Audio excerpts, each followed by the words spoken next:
This is Will Tchakirides interviewing Oliver Holley for the HBCU Radio Preservation Project. It is 9:34 a.m. on December 15th, 2023, and this interview is being recorded at Elizabeth City State University's library in Elizabeth City, North Carolina. First, please state your full name and what your role was when you worked at WRVS. Oliver Holley, and my role at that time, I was a on-air personality. Before then, actually a high school intern. Okay. I want to start at the beginning of your life before we get to that time working at the station. Can you tell me when you were born and where you grew up and a little bit about the people who raised you? So that's interesting. Born 1979, the year, October 27th. The location is less than a mile from where we're doing this interview. I'm an Elizabeth City baby, born and raised. I joke and I tell people all the time I got 2 degrees from this university because I attended this school in the laboratory school program. We have a program, I believe it's still here, so like an early education program. And so I came here and I graduated the pre-K program here. My father worked at the university for over 32 years. My mother is a 33-year educator from Elizabeth City, Pasquotank County Schools. So when I say I'm Elizabeth City born and raised, I really should say Elizabeth City State born and raised because literally my house is 2 houses down from the football stadium. So ECSU has been in my life from birth. And tell me your parents' names. Marlene Holley and Pedro Holley. My father, anybody that is from Elizabeth City or went to Elizabeth City State, they know him. He worked here, as I said, 30 plus years. He was the bookstore manager here. And so it's interesting just in my travels and being professional, I run across people all of the time that say, hey, I know your father, or I went to Elizabeth City State. In my career, I've only met one person that told me they went to Elizabeth City State and didn't know my dad. And the interesting thing was they were here one semester. That means they didn't get their books. They never went to the bookstore because you never come to this university during that 30-something period of time and not know my father. They attended one semester? So that student did. Yeah, the student did. So that individual, I won't give gender, they didn't go get their books. So that's the reason they never knew my father, because you had to get your books. At that time, it wasn't online. We were still doing a rental process. So you physically had to walk in the bookstore, sign a slip of paper, and count out and check your books. So it was that small, intimate setting. So tell me where your parents came from. Are they from the area as well? So really, my mother is Marlene Holley. She's actually from Pasquotank County, born and raised in Weeksville, a little suburb, if you want to call it a suburb of Elizabeth City. And she was born and raised here, actually moved from out in the county up here, actually on Southern Avenue, just less than a mile from where we're sitting again today. My father's from Chowan County, a little small area called Tyner. One stoplight, one school, farm boy. Left the farming and came to Elizabeth City State to get an education. My mom is a graduate of North Carolina Central University. She has her master's in music theory from Virginia State University. So both of my parents are HBCU grads and went to CIAA schools at that time as well. Yeah, I'm glad you mentioned that. I wanted to ask what it meant or what they told you, how they felt about attending HBCU schools, working at HBCU schools. So the interesting thing about that, my whole entire family did, and I do mean my uncles, my aunts, everyone that did matriculate to the university went to an HBCU. I have one aunt that after her experience here at Elizabeth City State, she did go to NC State, but everybody in my family, even to my near cousins, they're Morgan State students. My closest cousin, Benita Holley, she's a teacher in Chesapeake, 31 years, and she's a graduate of Norfolk State. So HBCU runs in our family. It was not anything that was forced on us because we were always told to make our own choices, but the choice was easy when you grew up in that culture. I remember, and I tell people, I tell my son now, he's a 9th grader here at Northeastern High School. And we take him around to different HBCUs for homecomings just so he can experience that. He went to Norfolk State this year for the first time for their homecoming and lost his mind. He's always here with us at Elizabeth City State. We travel and try to keep him exposed, and his sister as well, because we're not telling him what to do, but I believe that the HBCU experience tells you what to do. Describe homecoming for me. And folks have mentioned it in different interviews. I want to know if I'm transported back to a homecoming, or if I attend this year's homecoming, what am I going to see? What am I going to feel? So let's take you back to Elizabeth City State's homecoming. Now looking at and being a parent at homecoming at 44, going to be 45 years old, is a total different experience. Also understand, I grew up on this university. So I vividly remember, our homecoming concerts when Run DMC, Big Daddy Kane, Vesta, all of those names in hip hop and R&B during the 80s. I remember Eric B. and Rakim standing on that stage in the little gym, as we call it, with a purple and black, it was kind of like a maroon and black Nike windsuit and the newest Jordans that came out that week. Those are ingrained in me. I remember as a student, I think I was a student here, or maybe a high school student, coming here and seeing the Fugees before the Fugees were big. I remember Wyclef standing out in the Vaughn Center with a bright orange, what was it? I would describe it as like a fireman jacket with the fluorescent yellow with the silver silhouettes on it, and just standing there on the trash can, just having conversation with other people. I remember Patra, when I was in high school, Patra came and she did a concert, and here I am at 40-some years old. I can tell you exactly the outfit she had on because it just mesmerized me. She had on these black and white striped hot pants, and we saw her at 7-Eleven afterwards just getting big bites. So when I talk about that part of the concerts, that was just one part of it. As far as just like the activities, how the city came together, how, right now, and we're at 9:30 in the morning, you would smell, food cooking already just across campus. Everybody's family, I'm in a fraternity. I'm in the greatest fraternity, in my opinion, Omega Psi Phi Fraternity Incorporated. But, our plot is right there. At the time, the Kappa's plot was not too far from us. Other organizations were nearby, the Deltas. The Alpha's plot at that time was up here at the front of the original new entrance, the original old entrance.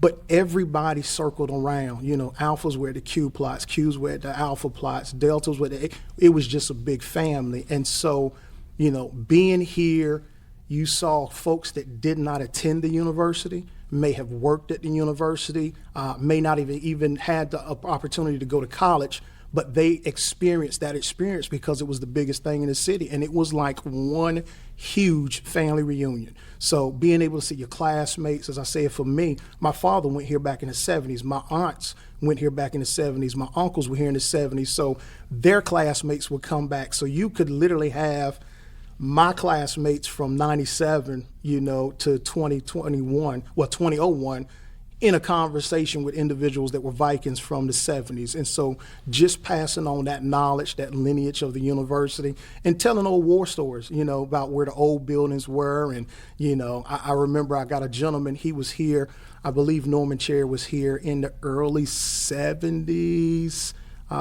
He tells stories about how those Vietnam vets that came back on the GI Bill, after the Vietnam War, would come back to campus, and seeing that generation of students.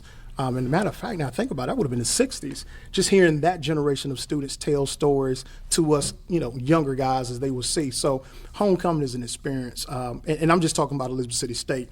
You've got GHO, now that's the debate. Everybody talks about GHO or right now, I guess Central, which is the greatest homecoming on earth. But a HBCU homecoming, I wouldn't trade it. I don't care if it's the smallest HBCU in the world or it's your GHO or your FAMU or your Central. It is an experience, and it is an experience that you can own. You can't tell it. We've got several sensory functions, and every one of them is going to pick it up. Your sight, your smell, your touch, your feel, all of that is the homecoming experience in the HBCU. That's incredible. I love hearing about the intergenerational connections that are made, and the stories shared, and the connection to the community as well. It becomes all-encompassing, it sounds like. Because there's a lot of things that go on. It's just not a party. I mean, literally, like the universities, and all of them do it. It's a fundraiser so that we can ensure that the next generation has an opportunity to go to these universities. We do it as scholarships. A lot of the organizations have their individual scholarship events during that time. You can see major checks being donated back to athletic programs, academic programs, because it's a big fundraiser. That experience of giving back and coming back, that's important. That's the only way our HBCUs are going to survive. While we're on the topic, let me know, when you were working at WRVS as a student, what was the relationship of the radio station to the homecoming? Oh my Lord! So I'm gonna take you. I heard your question, but I'm gonna one up you. So I'm gonna take you back to how I even got at the radio station. Oh, let's do that. That's gonna be a question too. And that's gonna lead into homecoming with the university. So at the time, Elizabeth City Pasco Tank Public Schools required every senior to do a senior project. And so I selected that my senior project, I wanted to go into radio, I wanted to go into broadcast. So as a 12th grader in high school, that's how I got introduced to the university and the radio station. And so, not to give all of that away, because I know that's one of your questions, but part of that was I vividly remember after the homecoming game, the band would leave the field and I would go back to my mom and dad's house because we were so close. They would have a meal for all of the graduates, all of their friends. It was just a place to gather.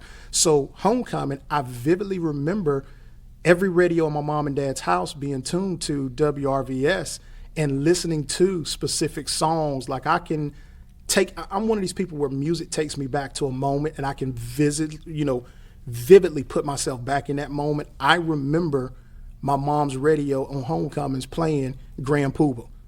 Certain songs from Grand Poobah to this day will teleport me back to that moment. So homecoming, we were partying, you had stuff going on campus, but the music, the programming, the guests, you talk about what did the university do during that time, it was a big campaign leading up to homecoming, to pump homecoming, but also keeping the community aware of the events, our parade here at the university, our fundraising efforts, how they can donate. I vividly remember leading up into that when we would do the fundraising campaigns, you had different guests that would come on and talk about their experiences at the university and then try to drum up support. So, the radio station now, back then was very integral into advertising and keeping the surrounding community up to date. I remember friends from Camden and friends from Gates County, and Gates County is like 45 minutes away from here. They would call and say, hey, we're coming in town because we heard this is going on tonight, and they heard it on WRVS. So this was before, Facebook. I think we had MySpace at that time, but it wasn't like social media now. So the university's radio station was the key to the school. I remember Sunday morning, you knew you were getting gospel. You knew during work hours, you got smooth jazz, and then when the sun went down, it kind of turned up a little bit, and that's when you got your Busta Rhyme and, your R&B, your rappers and your hip hop. So you did hear hip hop. Oh my gosh, yes, you heard it. This is the thing, like during work hours, you got smooth R&B and jazz. And I remember my father in the bookstore, and I don't even know the brand of it. It was some weird globe-like radio. It was black and white and had like a half cut, almost looked like Pac-Man. And that would sit on his desk and it would play WRVS all day long. You would go from morning vibes to, as I said, the smooth jazz and R&B all day long. And it just kept you grounded and in the know of what was going on in the city at that time. That's great. Did you have siblings as well? I have one brother. What's your brother's name? His name is Pedro. He got a gift. Some people say it's a curse. He's got the same name as my father. So it's weird. Your oldest kid was named after both grandparents. So I got Oliver from my dad's dad and Andrew from my mom's dad. And if you ever talk to my father, he said he did that to keep the peace in the family, to name the firstborn after both the grandfathers. But he attended Elizabeth City State too. Yep. So he's a Viking as well. And what was the name of your high school? My high school was Northeastern High School, so home of the Mighty Eagles.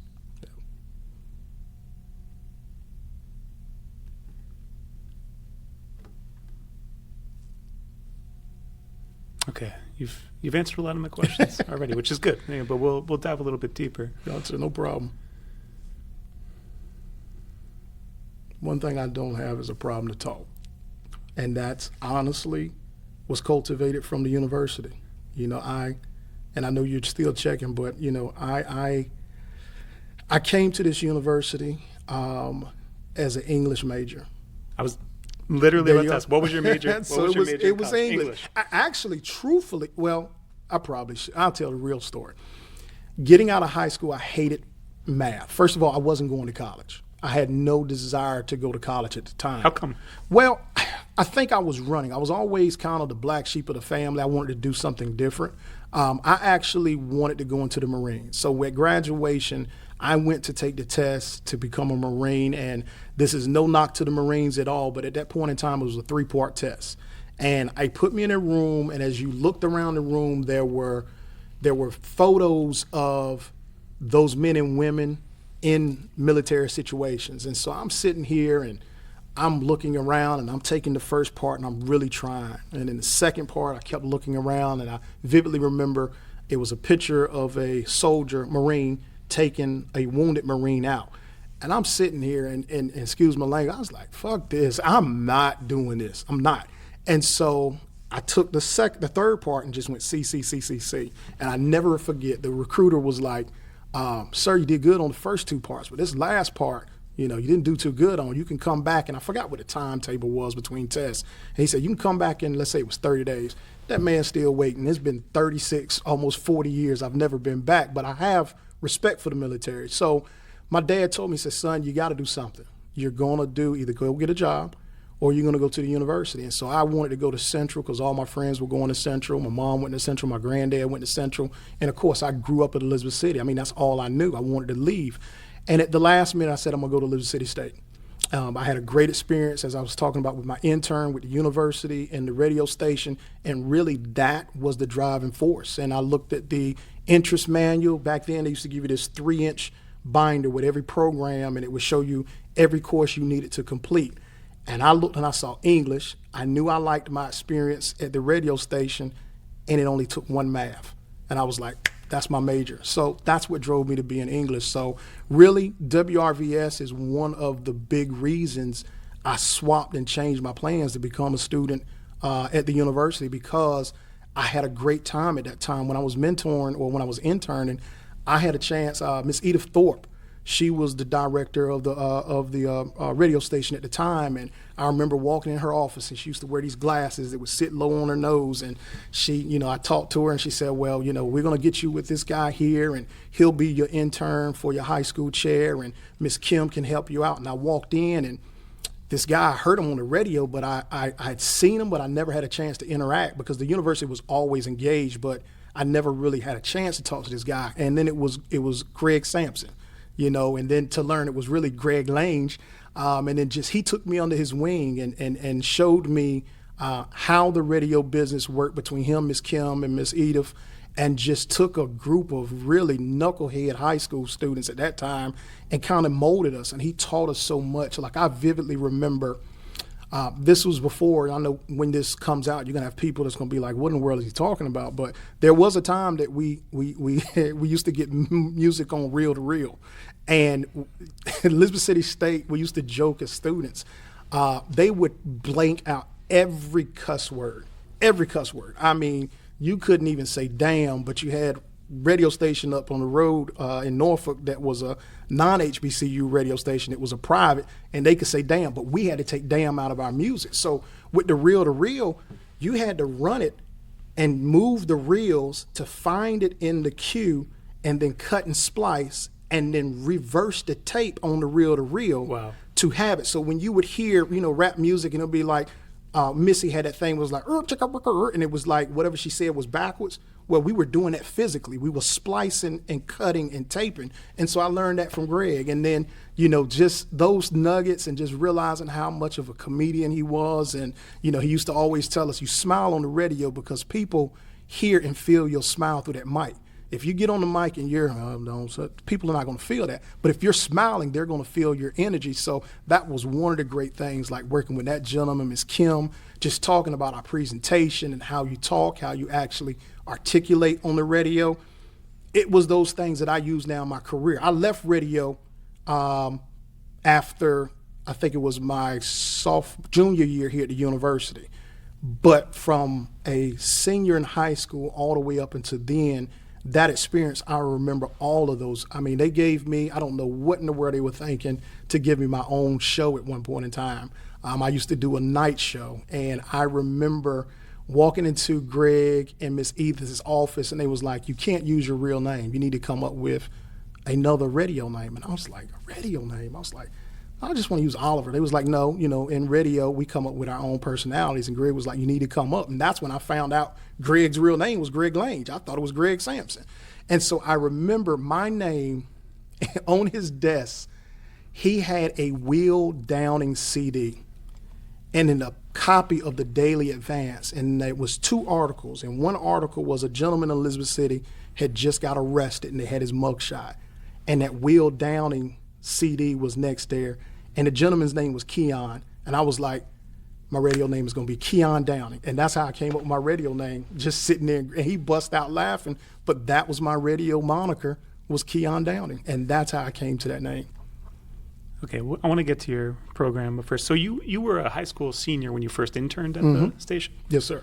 And you've mentioned some of the personalities that you encountered. I want to know a bit more about specifically the shows that were on at that time and sort of what the programming schedule was like. Was it the same as it is now, or was it a little bit different? It's kind of the same format.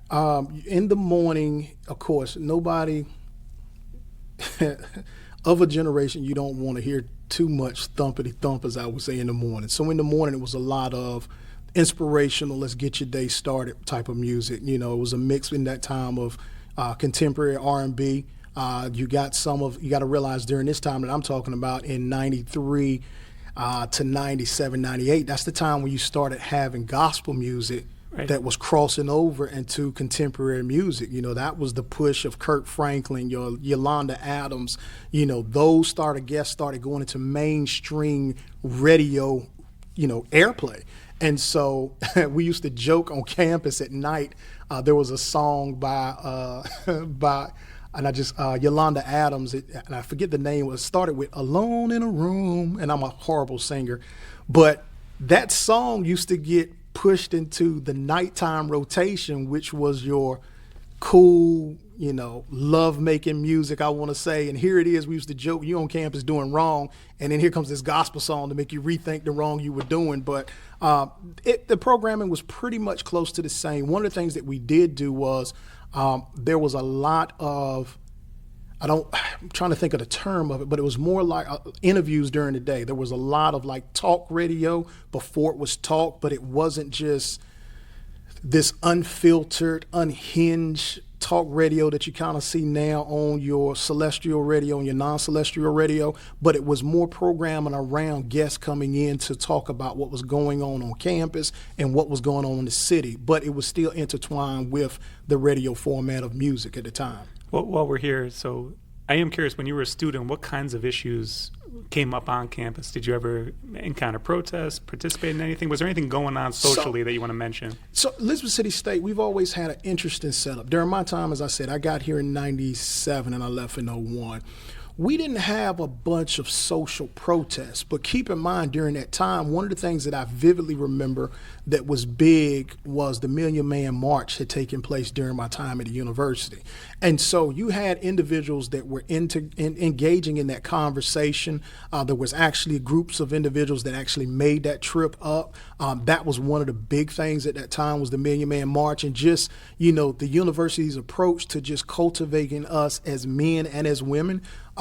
You got to keep in mind, so when I got here, before I got here to the university, we had Dr. Jimmy Jenkins. Before then, it was Dr. Thorpe. And I remember Dr. Thorpe vaguely, but I really remember Dr. Jenkins. And as a high school and middle school student being on his campus, it was nothing to see, as people call him, Jink. That's what people affectionately call him. Jink walking around campus interacting with students or the high school students that were here. He knew us all. And so just encouraging him, and, at that time, Dr. Witherspoon, he was here in the I think he was doing some work at the university. You had Dr. Blue, you had Dr. Robinson, Dr. McLean, our former mayor. You had all of these positive male figures in leadership of the university at the time that were touchable, not untouchable. So, going and being a student, and you're talking about the Million Man March, I had that experience of those men and what they taught us at the time. The other thing I would say that probably was a flashpoint, but that we really didn't have outward protests on the university. The university here at that time, we knew what was going on socially. We had groups that were active, but protesting and lock-ins and that, no, we didn't have that here at the university. But the causes of what was going on outside of campus were very, very prevalent. I mean, we had the wars going on at that time. You know, I also remember during the time we had, unfortunately, it was the big flood in Tarboro. There was a hurricane that had come through, and many of our students that were attending university here were from Tarboro. So just seeing how the university and the student government, we pulled together to put efforts to make sure that, the students that were here were good, but finding ways that we can support them back in their hometowns. Because I think Princeville, you know, I think there's still a marker there that's several feet up in the air to show how far that town was underwater. Burt T. County, I remember at the time, had a tornado come through. There was a lot of organized effort because at that time, I think 50% of the county, 50% of the campus was from Burt T. It was a joke. It was like, man, you can't go anywhere on campus and not see somebody from Burt T. But just with those efforts, but nothing that we were picketing and it was protests. At that time, it was a lot of stuff going on that was trying to affect the change that was really taking place in our region. That's great. Tell me a little bit about fraternity life while you were an undergraduate. Tell me more. Oh, my gosh. People probably going to listen to this and going to hate this, but if they know me, they know where I'm coming from.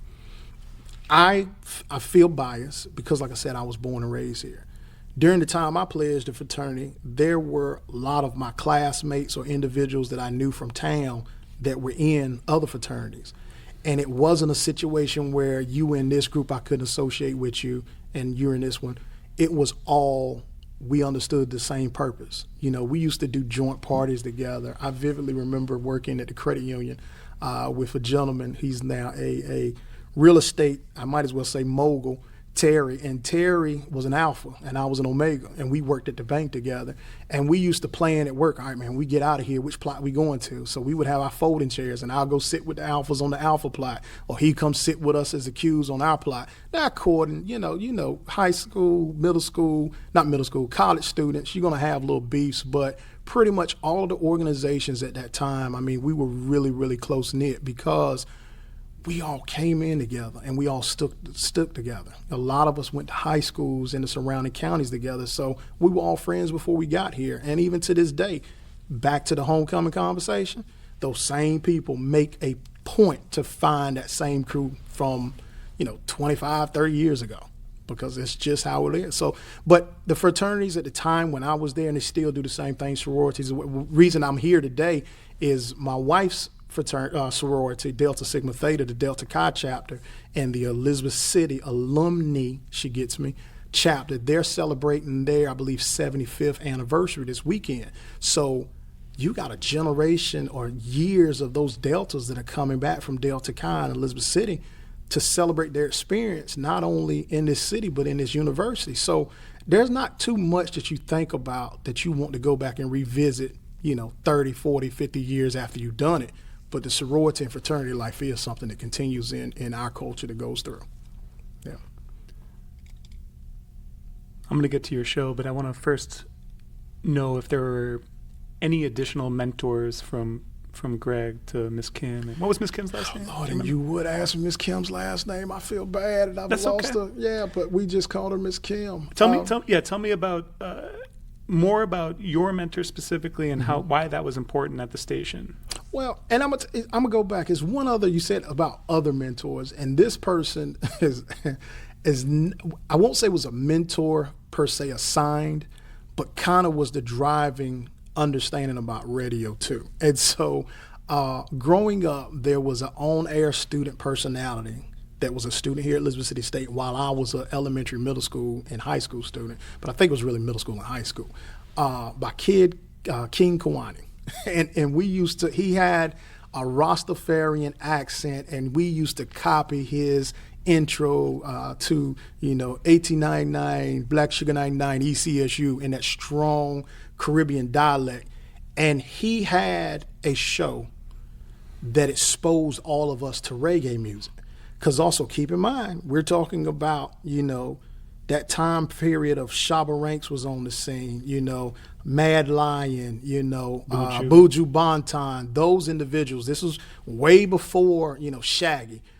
being exposed to that type of airplay, because and go-go music in the East, oh my gosh. So like in the South, you only heard go-go music really here in Elizabeth City if you were around somebody who was from DC or the DMV area and they had a cassette tape. At that time, the only place you really could get go-go music online was a website called PA Palace.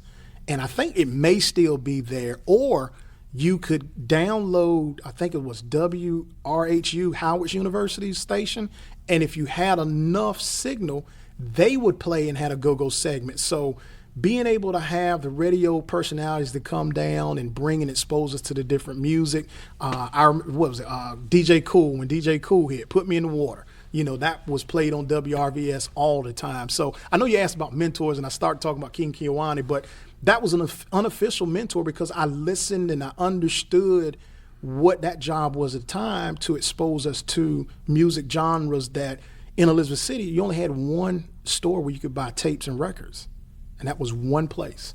And so actually two, Dockside and then the other place that I was thinking about. So to be able to hear the music on the radio, oh man, I like that. So now when you went out of town to Norfolk or Military Circle or Greenbrier, I knew I want to get that Mad Lion album because I heard it on WRVS and I liked how it actually goes. But back to Miss Kim. Miss Kim at the time, she had a daytime show that really focused, and she was one of the ones that really brought in a lot of the local and the area guests to talk about events in the city, promoting our efforts in community activism. She was always in the community, always taking students with us, getting us involved, and I am kicking myself that I'm forgetting Miss Kim's name. Miss Edith, Lord, she was the brains of the operation. And when I mean by brains, she taught us so much around the business of radio, like understanding at that time around advertising and how the day-to-day schedule, the programming would go. I remember, setting up the cue cards. We would have the recorded, printed out advertisements that we had to read, and this was for computers, so you had them flipped in a book. You would have to read the book, and at every point of the hour, remember you had to give your radio call. You got to give your station identification. I remember when we used to have to do the this is a test. It's only a test. I can't think of what it was. The emergency alert system. All of that. That's the stuff that young coming in, I just want to play music and talk. But understanding that there's actually a business around it. You have to do things in a structure, in an order, because from the business side, if you've paid for ad sponsorship and I get caught up in the moment and I just want to keep rambling and talking and I don't play your advertisement, as a business, you might say, hey, I'm paying for this service, but I didn't get it. And then that's dollars that don't come back to radio stations. And so, I had a great group of guys that I was able to listen to. This gentleman is a mentor, but he was also a student. DJ Fonts, oh my gosh. DJ Fonts was from one of the local communities, and we knew him. He would DJ all our parties, but he started working at the radio station. And I remember him, and it was interesting because he was this little small frame white kid, here at HBCU, ECSU. At that time, we didn't have a lot of Caucasian students here at the university, but Fonts was here, and I picked on him when I used to see him. He had this green Mazda 626 that he would pull his speakers in his trailer in a wood trailer behind his car. But he DJ'd every party in the city. He DJ'd every party on campus, and then he still had his show. And to this day, he is still in radio. He's actually, I still kind of check him out. He's working at Lord have mercy, 103 Jams in Virginia. So when he left here, he went straight into radio, did programming, still had on air. But he couldn't have done it if he didn't get the Edith Thorpes. He couldn't have done it if he didn't have the Greg Lange. He couldn't have done it if he had the Kims. We got another gentleman that was here with us. He stayed with Radio King, Dr. King, Jermaine King. He started in radio here. He's now a professor, doctoral PhD. He travels around the country talking about sneaker culture. He's got an HBCU university that has a whole program around the work that he did and does around sneaker culture. He got to start where? HBCU radio. So those guys vividly to me, and I know I probably said vividly like 700 times, but they were classmates of mine. but they were still mentors because I saw what they did with radio. They took it further than I did just with the university, and they made a long time lasting impression on public radio. We're talking about public radio here, but WRVS wouldn't have been successful if it wasn't for the English department. Like, I remember our English department professors like Rahima Ellis. I met Rahima Ellis because of Greg Lange and Dr. Branch. God rest his soul. Dr. Branch and Rahima Ellis, I believe they were in school together. So even to this day, when I turn on NBC, ABC, nighttime news, and they say reporting live from Baghdad, Rahima Ellis, I was like, I met her through the English department and radio station here. Don Roberts used to be a radio personality in Wavy TV 10 in the Tidewater area. I think that man had been on radio for 40 some years, broadcast. He would come down and talk to us, mentor us. He was a member of the Black Journalism Club. He would come down and talk to us all of the time. We had students that would go and intern from the radio station, because at this time too, Elizabeth City State we just opened a TV station. So a couple of us from the radio station actually went over and helped program the first recorded TV show that ECSU had, and it was kind of a teen view at the time. We would get high school students to come in and talk about teen issues, and we also would bring in college students to talk about college issues, so that these upcoming teens from high school would understand what college life is allowed. But that was myself, Miss Amanda Parker, Jonas Pope, Shakira Smith. I forgot what her new name, she's married. But I mean, Jonas left here with the radio station, the TV station. He went to do journalism. I think he was with the Noobs and Observer out of Raleigh.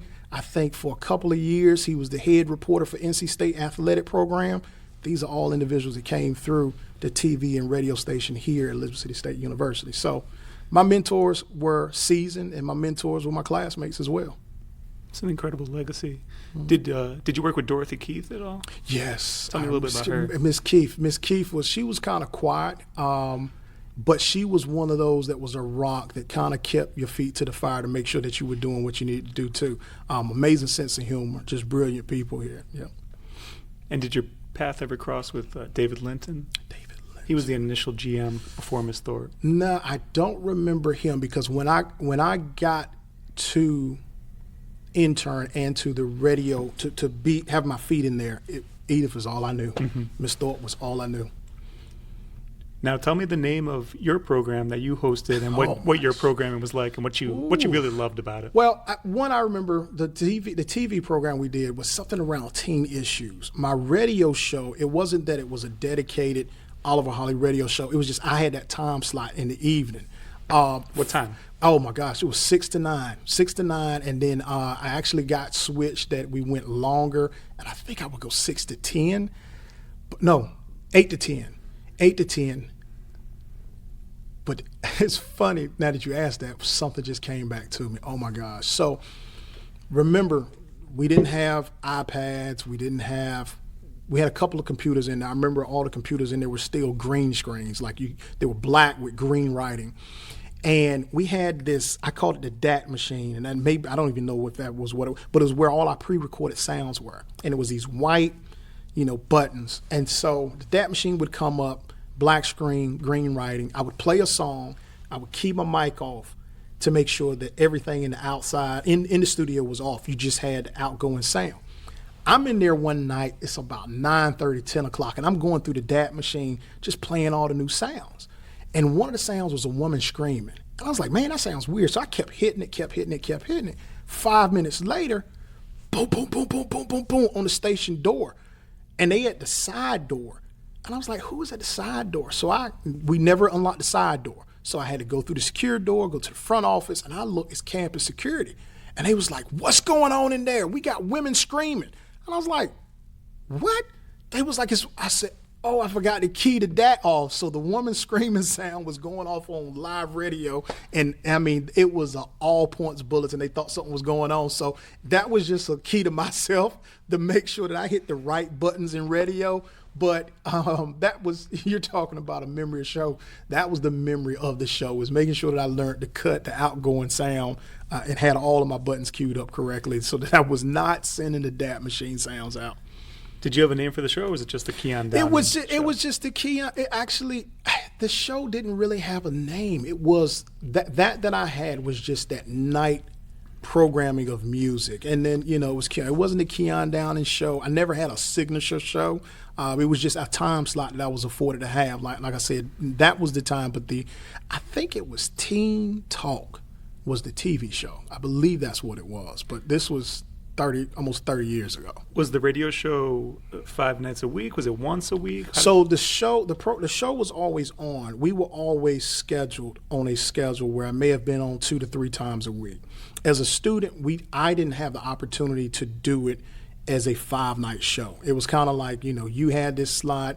If somebody came out, I would sign up. I've had 3 days. They would sign me for 3 days that week. Somebody else may have 2, and it would rotate. So it wasn't that my experience. Now, there were some other students that had more time slots or more scheduled times, because I remember some of them was scheduled and was a part of their class. So their class during that time, they were in there working live in the studio for hands-on intern parts of their class. But it wasn't, my show was just, I was a personality. I didn't have a signature show at the time. So 6 to 9, 6 to 10 slot, that's, on some nights that's when people are getting ready to go out or do something. Man. What did you want to play to pump them up? So the thing was, I would try to keep it kind of pumping up in the early part, but then it was interesting in the evening time when the sun was down. I would get closer in the mic and use my cool Winds voice, and it sounds horrible now, but it sounds probably corny when you were listening to it then. But when about 8, 9 o'clock, you would kind of slow it down a little bit and play, as I said, I remember, what was that song? H-Town, Knocking the Boots. We would play H-Town, and then you would try to get some Luther in. And at this time, like I said now, we don't have the luxury then that modern radio has, that everything is on a computer. Well, you have thousands of songs. We were still using what people would describe now as the cassettes, the large cassette, like 8 tracks. It was like the big 8-track cartridge that the music was on. And we were starting to make that transition into digital music. So I was in there physically queuing in 8 tracks, and it was just like a VCR. When the song stopped, you had to rewind it. And the worst thing in radio was dead air. And if you had a track that was not rewound, we would go back at the log and find when that song was played and who forgot to rewind that track. Because it's nothing but pure panic. When you hit that plastic, you hit and it just goes dead air, and then you in here shuffling trying to get another track in and switching from A to B. And then we still had some records at that time too. So you're physically queuing up records and manually bringing it back to the start of the beat. So it was fun, man. But it was a memory and experience that I thoroughly enjoyed. But it also helped me now in my current role, because I left radio and I went into education. So I've been in education now for 24 years. And so those nuggets that Ms. Thorpe and the team and us gave around public speaking and how to engage with your audience and how to articulate, and understanding that you're from the South, but you don't have to talk like you're from the South all the time, but also understanding that you can code switch. Those things, that public speaking and just, personality, persona, that came from the work that I had in that English department and at the radio station. That's good. Good anticipation, because I was going to ask, what about your radio time shaped your career in education? That. Public speaking. Public speaking,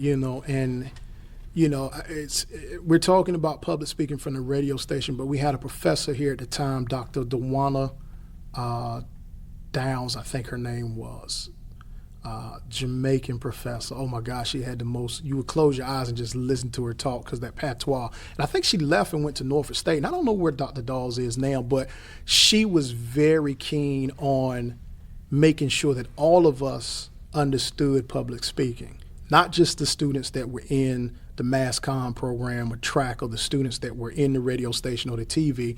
She really worked to make sure that we understood that you had to prep, but you also had to be prepared to talk. And that's a difference. Like, you can prep for an interview, but you also got to be prepared to talk in that interview. And she was very, very instrumental in teaching that to us. Dr. Blackman, like I said, Dr. Branch, Dr. Thorne, all of those professors, and I'm forgetting names because there were so many, great individuals that worked with us. Dr. Dianan, and he wasn't really in, he was in another track, but he was always, trying to stay on top of us. He had a weird way about it. He was an interesting guy, but, some of us hated him, some of us liked him, but he was a great guy. But just going back to talking about the experience of HBCU homecoming is just one event. Your whole 3.5, 4.5, in my case, years at this university or any university is a whole experience. And I want to turn to education, but first, so is anyone else in the room with you when you're working on your show? Is there an engineer or a producer or anything you're working with? Is it just you? At that time, it was just me. And several of the night shows, it was just us. So you were engineering, you were doing it all. And that's the thing about WRVS at the time. They taught us to do it all. Like I said, the reel-to-reel editing. We did the editing. We had to do it. At that time, I think, and don't quote me, I think it was maybe only 3 full-time staff members in the radio station, if I'm not mistaken, at that time. So, they had to know it all. So as students, we had to know it all. So I remember Greg going on air, cueing his mics off, and then teaching us right there as he's got a show, watching the countdown, listening to the music, and already knowing which song he's going to teach next. And he's over here in his non-radio voice, and he's like, "This, you need to do this, you need to do this." And welcome back. And I'm like, how do you do this, man? It's just like magic. And it was just a gift. So, yeah, it was just me. Now, during the daytime, they may have had more individuals, but in those evening slots, it was really just us. It was just the on-air personality. And that's why I said you had your music keyed up, you had your read sheets, you had your markers, and you had autonomy to select your own music at that time, too. But it had to be and that was the other cool thing. Like, there were music that we didn't have, but we wanted it because we were hearing it as students, and we would take it to Miss Thorpe and be like, "Hey, get it to me, Oliver, or get it to me, whoever." And she had to listen to it, and then she would find a way, whatever the procedure was, we didn't get into that, of how she would get the rights and the ability to play the music. Then we would get it in on the reel-to-reel, and if it had curse words, like I said, we had to do the manual edits. Yeah. And it sounds like the way you were talking about other HBCUs like Howard, like there's kind of a network of students working in radio, and they're hearing music from different regions of the country, and you wanted to get that played. But like I said, we had, what was it, Bear Share or something at that time, like all those little, before Napster and all these little apps you could, pirate music off of. So please don't arrest us if any, FCC people are listening, but all those places that you would hear it. But that's, that was the boom of the internet and music. And then, that to see where we were then and where public radio has transitioned to now, oh my God, it's amazing but scary. How did the internet change campus life and time at the radio? First of all, it was horrible. I'm gonna tell you this much, because here at the university we only had one computer lab at a time, and it was in the middle of campus. And so you had, I think 1, 2, 3, maybe 5 rows of huge desktop computers. We still had a big, long dot metrics printer where the paper came out white and green, and you had to pull your sides off. And then I remember when we upgraded and we started getting the more modernized printers in there. But it was funny because you had to get in there at the right time, because if you didn't, not everybody had laptops at that time. Right here at the university, we didn't have campus Wi-Fi, We weren't paying extra to have a port in your room to get internet. So you had to use the library, and, you had to use the computer lab. And it was funny walking in this room today. I remember upstairs here, that room that we're looking over my shoulder, that is not empty because nothing there, that was all full of books. Handheld books that you opened and you smelled, and you saw the card in the back, the Dewey Decimal System, and downstairs was a whole nother row of books and quiet areas for studying. And to walk in here today and understand now that we've changed from a physical book, but I've seen it in my own career, to now everything's handheld. So it exposed us I'm sitting here laughing because you asked that question. 20% of us in the computer lab were working on assignments. The rest of us were on MySpace and Black Planet. I mean, that's the truth at that time, so, but it did change. It did make it easier for us, but we were also trying to figure it out of how, you got to keep in mind the internet hit, and then you had to change all your writing manuals. So we're fighting with professors because, we're plagiarizing things, not understanding that now you have a new way to cite, a website text or MLA or APA format, and just trying to figure that out during that time because all of it was kind of new. So it changed us and made us learn real quick because we left out with some bloody papers out of some of our professors' classes. Okay, so your undergraduate career, did you go right into education? Was there a transition period? Tell me about it. I guess I could say I kind of went into it. Like I said, remember, I didn't want to go to college. While I was here at the university, like I said, I was one of those 4.5-year students, and I never forget Dr. Blackman. I didn't make the 4th year graduation for that summer. And I went to Dr. Blackman's office, and she said, well, Oliver, you've hopped around. You've been social studies. You've been, mass comm. You've been English. You've been criminal justice. She said, you got enough credits that in one more semester, you can be out of here with an English degree. And I said, that's what I'm going to do. And so I took that summer semester and finished on up, and ended up leaving with the degree I actually came in and started. And I'm trying to remember what the second part of your question was. Was it a smooth transition? Oh, yeah, the transition. Yeah, so the transition, so when I left, I actually thought I was going to go into law enforcement. I went to Highway Patrol School, wanted to be a North Carolina Highway Patrolman, and was at Highway Patrol School and actually got robbed at a Wendy's on Six Forks Road. And that night, my mom called me and told me, I guess it was just her opportunity to say what was on her mind the whole time. She was like, you do realize as a state trooper, you're going to be out there on the road by yourself. She was like, I'm not trying to tell you what not to do. She said, but I'm really concerned that you go in law enforcement. And so at that time, my line brother, mother, was working for Bertie County School System. And my mom and her got to talking that next day about me getting robbed. And Miss Connie Richardson, she's a Viking too, and she talks real fast. She was like, now, Oliver Holley, you don't need to be down there. You don't be no state trooper. You need to come on down here and get your job where it's safe. You can come into education. I was like, now I look back, safe. Education is not really safe. But at that time, I said, Miss Richardson, I'm getting ready to leave to go to Cancun. I just graduated, She said, well, Tommy Ruffin's going to call you and Nick Shook. At the time, Tommy Ruffin and Nick Shook were two of the assistant superintendents in Bertie County Schools. And they called me, and Tommy Ruffin got on the phone, and I remember him. He's another Viking.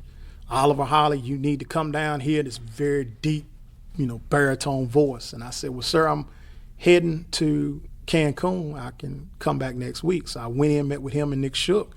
And John F. Smith Sr., superintendent at the time, he walked in and they offered me a job teaching middle school English. And so my first job. So that transition was easy because I left right from my, half semester of college, additional, went on vacation and went straight into education and have not looked back, and just had to take English classes. I taught 7th and 8th grade English, and the lessons that I had just learned walking across that stage here at Elizabeth City State, I put into those 7th and 8th graders at Southwestern Middle School and Bertie County Schools. So you've been at the same school your entire No. I stayed there 2 years, excuse me, left there and got right into 3 years and went straight into administration. So I've worked actually now. I started in Bertie County Schools. I went to Weldon City Schools. I did 3 years there in central office leadership. I ended up going to from there, excuse me, to Northampton County Schools. Stayed there almost 10 years. Left there, went to Perquimans. Was there 4 years and was fortunate to be named superintendent in Terrell County Schools, and I did almost 4 years there. And then I messed the Weldon City School? Yeah, I did Weldon City Schools. And then now currently I'm in Dare County Schools. So adding up all of that, I think I've covered almost 70% of Eastern North Carolina. So how old were you when you first became a superintendent? Oh my gosh. I was, I was 38, 39 years. One of the younger superintendents at the time. I think there was one other superintendent that was hired a year after me that was younger than me. But yeah, I think I was just geared to turn. I think it was 38, geared to turn 39. It was different. So no regrets about that decision not to join law enforcement? No. I think it kind of worked out good for me. But I sometimes hide that question. But honestly, I realize I still do law enforcement in education. Tell me what you mean about that. So the thing is, state troopers used to have this joke that we dealt with, or say we, I'm not saying we as I was active, but when I was in the school, you deal with what's between those white lines. What they taught me in that period, I still apply to what I do and have done in education. I want the kids to understand everything that happens in these white lines of my classroom or in the white lines of a building, and it's the same thing I taught to teachers. That's one aspect of the job. Unlike the state troopers, whatever happens between that white line spills out of those white lines, let's say a wreck, they also have to focus on that as well. So in education, I tell them, we concentrate on what happens in between these white lines, but we also can't lose sight of what happens on the outside, because we can control what we have with the 7.5 hours we have with these students. What we can't control is outside the white lines: home life, poverty, violence, social economics, those things, but we cannot negate them because they affect everything in between these white lines of our day-to-day business. So the law enforcement, unfortunately, there's been events in my career that I've had to investigate situations with students and staff. Now being in the HR realm and role, my whole job is investigating.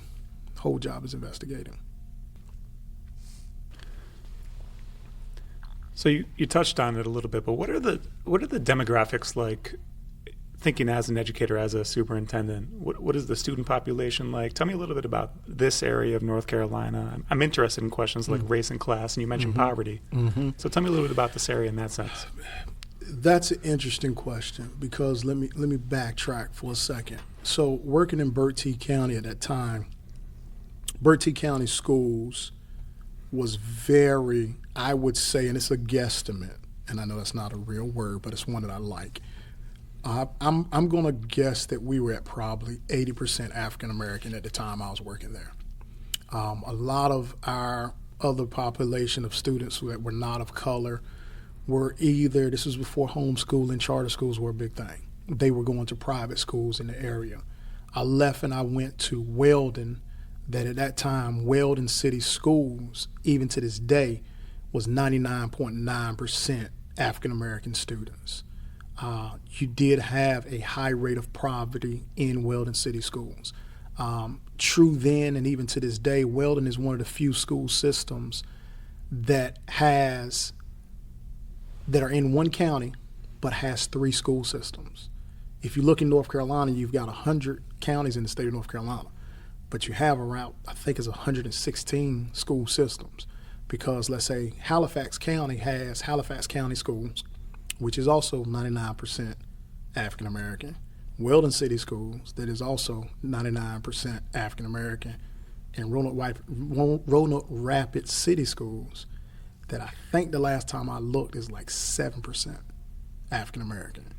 And so you have counties like that, but you also have like your Chapel Hill, Carrboro, where you got Chapel Hill and then Carrboro County, and then you have that mix. So to your point when you're talking about race and class, my career, I have worked in a lot of counties that had high poverty. In my current role in Dare County Schools, I'm blessed for this opportunity, but it has been a tremendous learning curve, but not a stifling curve. Because when you think of Dare County, you think about all the beach houses and, the vacation. You do. And I'm not going to lie, that's there. Our county commissioners fund us at even almost a more rate than the state and the federal government, because our county commissioners we have the resources because of tourism. But I've also worked in counties that don't have that luxury, that don't have the funds to go back and immediately impact education at the drop of a dime. I've worked in counties where, my previous role when I was superintendent in Terrell County, I think our budget got to $12 million, and that was only off of ESSER funding. when the whole COVID thing, with all the money that came in from there. But I'm working in another district that the funding is there. But also the thing that is very, very prevalent that you have to understand is the wealth gap as well. The demographics of skin tone has changed where I am, but you still have some of the same issues. You know, I look at Hatteras. We got a wonderful principal down in one of our Hatteras. Well, actually got two wonderful principals, but one I'm here to specifically talk about, Ms. Rachel Benton. She used to work in here at Elizabeth City as well, and I think she got her master's from here. But Rachel worked here at P.W. Moore, which was a highly African-American attending, had some poverty in the school as well.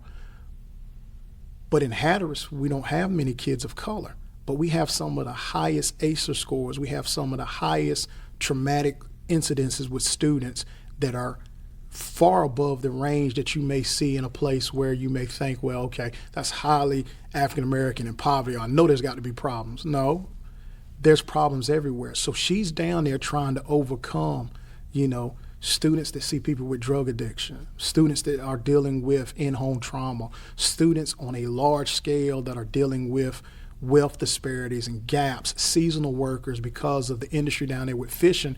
You could have a family of kids come in and they here for 6 months and then they disappear and you never see them again. So we have to look at education, and I say this all the time because I've worked in places where the first thing you identify is color.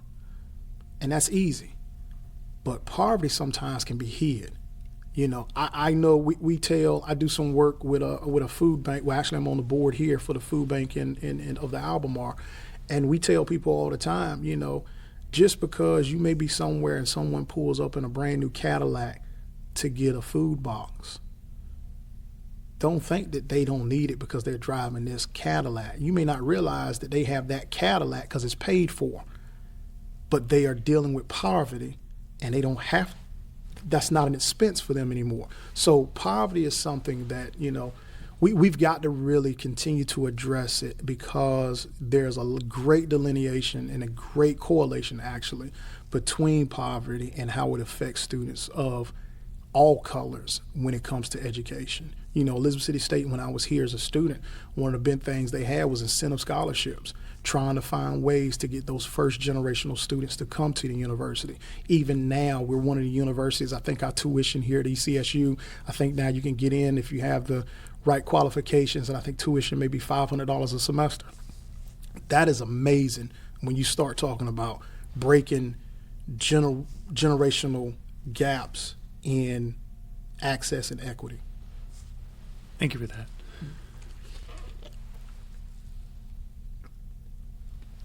We'll move kind of towards the conclusion a little bit, but I want to know a little bit about your family life. And did you get married? Do you have a family, children, or anything like that you want to talk about? Yeah, I have a beautiful, beautiful, beautiful wife that has survived me, I would say.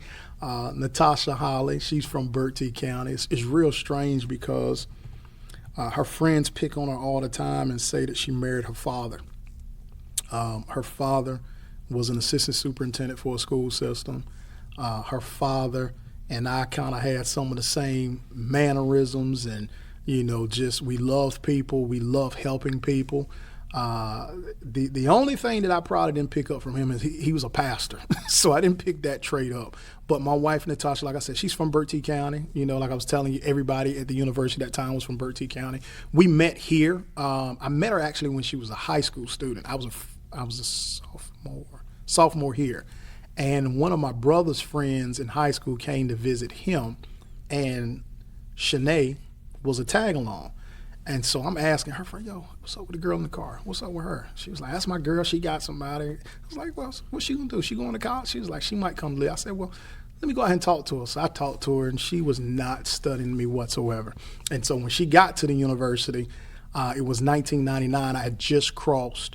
And so unfortunately, sometimes college, you know, life and fraternity life, you know, gets real fun. And so she heard stories and she ran for me forever. But, we ended up dating through college and started working. And I ended up working in Berkeley County, met her mom, met her father.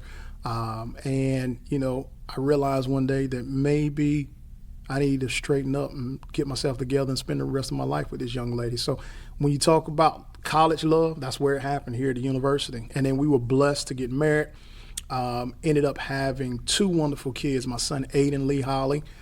He's our oldest. He thinks he runs stuff. He is about to be driving in a couple of years. And then my daughter, Alyssa Nicole Holley, she thinks she's 30.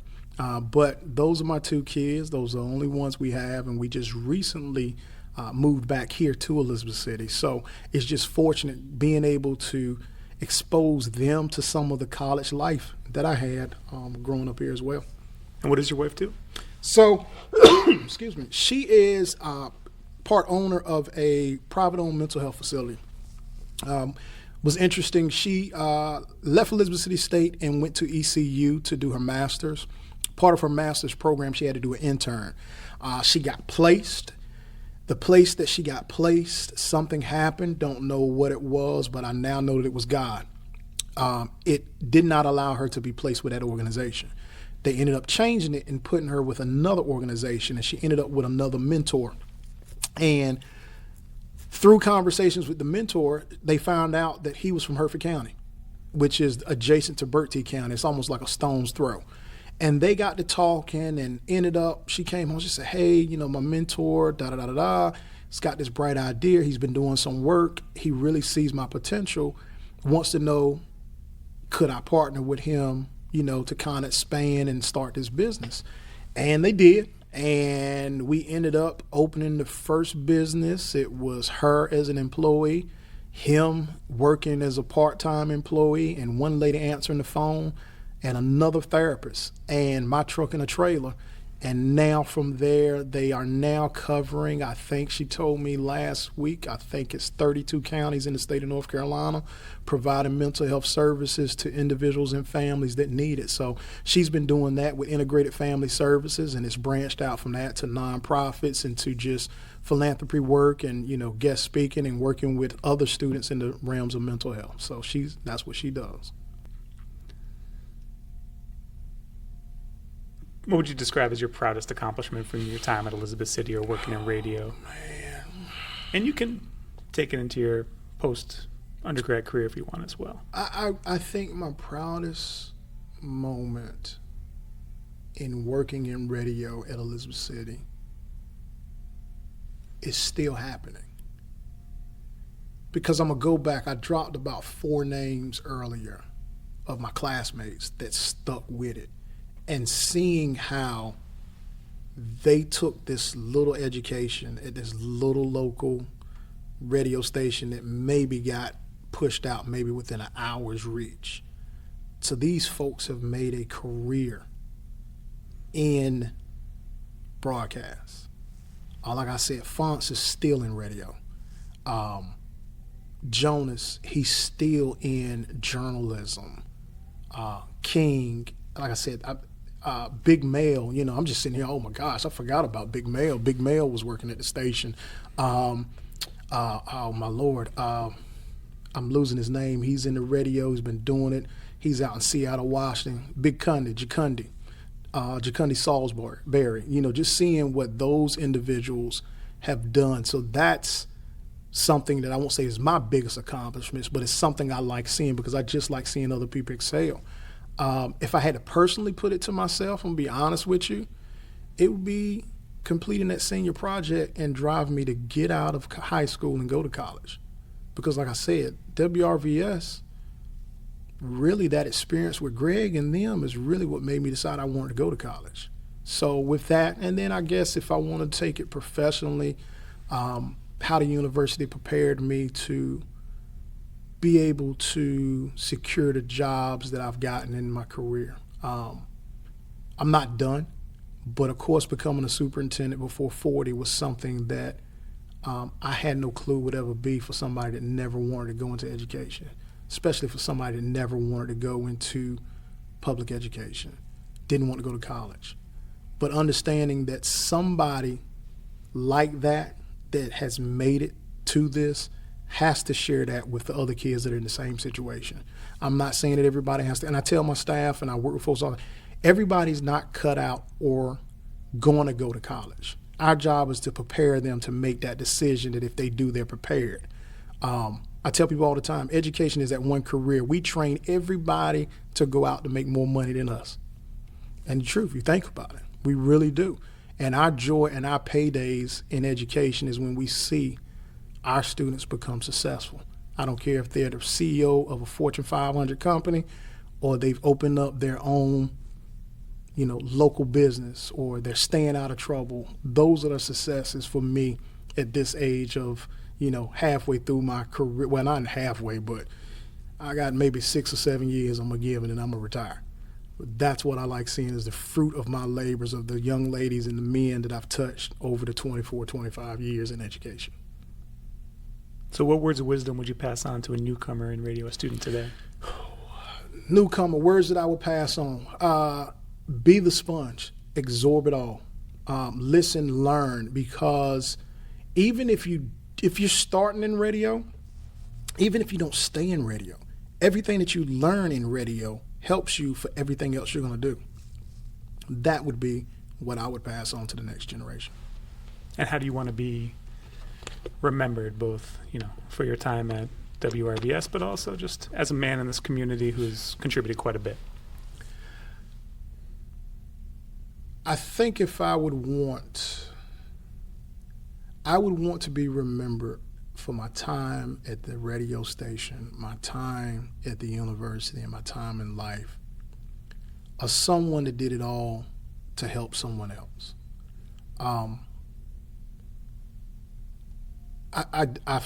It's interesting, and if you're on social media now, there's this thing that I've been seeing the kids sent to me. There's a young fella, God rest his soul, had passed, and there's like a full bronze statue of this young fella. That statue is going to always be there. His family thought enough and figured it out. I don't know how much they paid for it, but that statue is forever going to be there. I'm not going to have that. I don't want that. But what I do want is that when people talk about me when I'm dead and gone, that they will talk about everything that I've tried to do to help other people. And transparent moment, and I know we're closing. We have these moments in our lives where you actually sit back and you think about, man, is this really what I want to do? Am I wanting to continue this path in time that I spent 20 plus years? And I was literally there maybe 8 months ago. I was like, man, I've done 24, 25 years in education, man, I'm tired. And then I went into a conference and I walked in and this young lady ran up to me, and she's now in a admin program that I recommended her for, and she's going to be a future principal.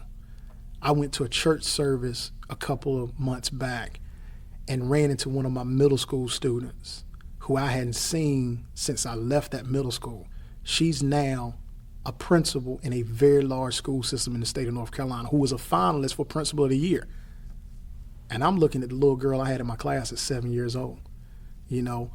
Kent Bazemore, I taught him when he was in 7th grade from Burt T, played at ODU, went to LA, played for every East Coast basketball team. Seeing him and seeing where him and his brother and other athletes have gone, and, I think he just recently retired or is talking about, I remember telling him, man, you gotta get his books, because what if you blow your ankle out? Not knowing that he goes to the league and what happens? He blows his knee out, but he recovers. But guess what he also had? He had a degree from ODU. So just seeing those types of students, my kids, they got their own trucking business, I want to be remembered for at least trying to push them, not saying that my sole being was to make them that, because I didn't help Kent shoot any jump shots. I didn't do none of that. That man did that on his own. I remember the coach put him playing point guard. I thought it was the craziest thing ever. But being able to see that we push kids that come across our lives, if it's the movie star or it's the kid that got the best job at the gas station, not that it's no different to me. If you're being productive, that's how I want to be known, as someone that tried to help other people. I think it shows that, someone like Ken Bazemore is known as a great teammate. Yeah. He is, and just to think about, I remember if he ever hears this, he's gonna laugh. Sitting in class, we used to pick on Kent. Kids used to pick too, and he was like, you sit there, and he was just long and lanky and had a large head, but he grew into that body, and now you look at him, dude's shoulders about as wide as my whole truck. He hit the weight room, but yeah, it was good. But he's done good, and I've got a lot of kids from Burt T, Northampton that have in all of the counties I've worked in that have done great. So, Kent's good, but that's just one of the thousands of kids that have done great that I was fortunate enough to be a part of their life. It's amazing. Anything from this interview or from your story that you want to mention that I have not asked you about? Well, I think you asked me pretty much everything, or we kind of talked about it. I just really appreciate the time that the organization is doing to highlight HBCU radio, because I'm sure that in this study, you're not just talking to WRVS. You're talking to radio stations probably in Mississippi. You're talking across the country, everywhere there was an HBCU present. I guarantee you that you can remove the university's name and some of the same nuggets that I shared is the same thing. I saw Jackson up there. That Jackson State is going to tell you. You probably could take Jackson State off that interview and hear the same things about the impact in the local community that radio station is doing. It's the HBCU as a entity is integral, vital, mandatory in the communities we live in and we serve. It has to be. And the radio station is just a way for us to say it one time and get to thousands of people and not have to repeat ourselves. So HBCU radio has to continue. We have to continue to support it. And it has to continue to do the job that is done since we flipped the first switch to go on that on air is to help our community. Well, Oliver Holley, I think that's a great place to turn the switch off on this interview. Appreciate it. I appreciate your time and for you sharing your story. No problem. I appreciate you taking time to record the story. Well, I know that there was a pretty momentous event in the 90s. A fire happened at the radio station. Can you tell me, I think that overlaps with your time. Can you tell me what that experience was like? Yes. So I was I think I was a freshman or either freshman or eighth grader. And I remember when the fire happened because my parents, and if they hear this, they're going to kill me, but everybody in our neighborhood had a scanner. I don't know what was so cool in the black family to listen to police traffic, but neighbors would hear what was going on in town. They would call each other, hey, Pedro, turn on your scanner.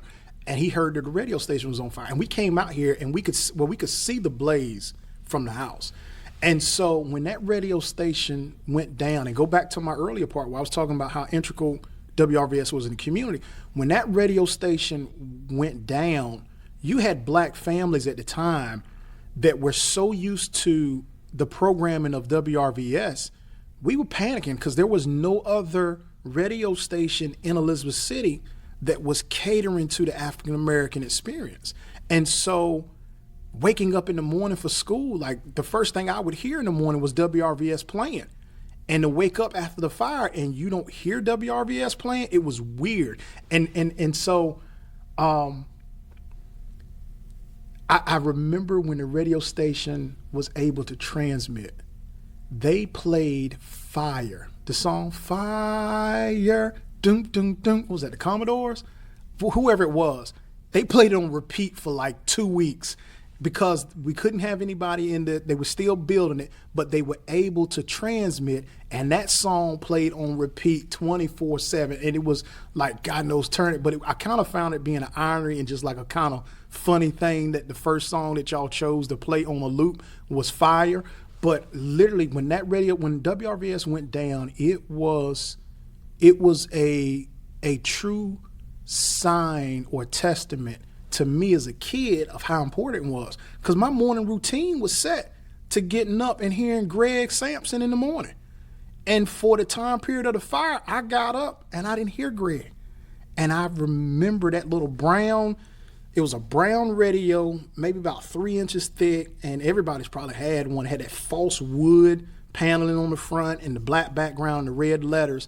And my mom would play WRVS every morning while we would get up. But when that fire happened, we started listening to some local channel that it was boring. I'm gonna be honest with you. It wasn't Greg, and it felt like those mornings were not the same. But when we heard fire, doom doom doom doom, and we knew WRVS was geared to come back. So that was, yeah, it was momentous. It was different, but we got through it.